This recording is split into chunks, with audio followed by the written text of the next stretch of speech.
मनसा वाचा कर्मणा, अर्थात हमारे मन, वचन और कर्म तीनों में यदि एक ही भावना बसे तो मनुष्य जीवन सार्थक होता है। प्रेम और अहिंसा ऐसे ही दो दिव्य गुण हैं जो न केवल हमें महान बनाते हैं बल्कि समूचे समाज में सद्भाव का प्रकाश फैलाते हैं। एक सरल सी घटना देखें। एक विद्यालय में दो विद्यार्थी थे। एक के पास टिफिन में कई प्रकार के व्यंजन होते जबकि दूसरे के पास कभी कभी कुछ भी नहीं होता। एक दिन जब वह भूखा बालक कोने में बैठा उदास चेहरा छिपा रहा था, तभी उसके मित्र ने बिना कुछ कहे अपना डिब्बा उसके सामने रख दिया। आओ हम साथ खाएं। यह प्रेम था, यह अहिंसा थी, क्योंकि अहिंसा केवल न मारना नहीं बल्कि दूसरे के दुख को मिटाना भी है। प्रेम केवल किसी से लगाव नहीं बल्कि सब में परमात्मा का दर्शन है। महात्मा गांधी कहते थे, अहिंसा मानव का परम धर्म है। उन्होंने प्रेम और अहिंसा को हथियार बनाकर एक साम्राज्य को झुकाया।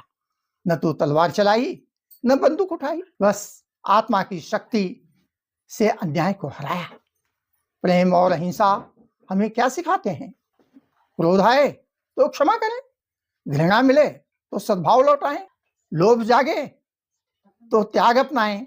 जब हम किसी से प्यार करते हैं तो उसे चोट पहुंचाना असंभव हो जाता है, और जब हम किसी पर हिंसा नहीं करते तो प्रेम स्वतः विकसित होता है। यही कारण है कि प्रेम और अहिंसा ये दो नहीं, एक ही सत्य के दो नाम हैं।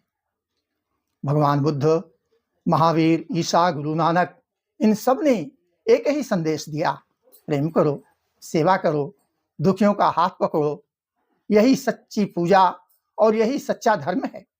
यदि हर मनुष्य अपने भीतर यह संकल्प जगा ले, मैं मन, वचन और कर्म से किसी को दुख नहीं दूंगा और जहां भी बन पड़े प्रेम और सहायता दूंगा, तो संसार में द्वेष, हिंसा, युद्ध के लिए स्थान ही न बचे। आइए अपनी कविता के भाव को जीवन का ध्येय बनाएं। मनसा वाचा कर्मणा चिंतन आठोयाम, बने रहें हम अहिंसक और सदा निष्काम। प्रेम हमारा स्वभाव बने और अहिंसा हमारा व्यवहार। यही मानवता का वास्तविक पथ और यही जीवन की सर्वोत्तम कमाई है।